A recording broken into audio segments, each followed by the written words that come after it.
লেগেছে মনে রং লেগেছে টুনি নাকি সিনেমার নায়িকা হয়েছে রং লেগেছে টুনির রং লেগেছে টুনি নাকি সিনেমার নায়িকা হয়েছে সেই ছবিতে নায়ক নাকি থাকবে সাকিব খান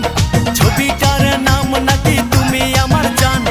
টুনির জ্বালায় এবার আমার যাবে রে প্রাণ রং লেগেছে মনে রং লেগেছে টুনি নাকি সিনেমার নায়িকা হয়েছে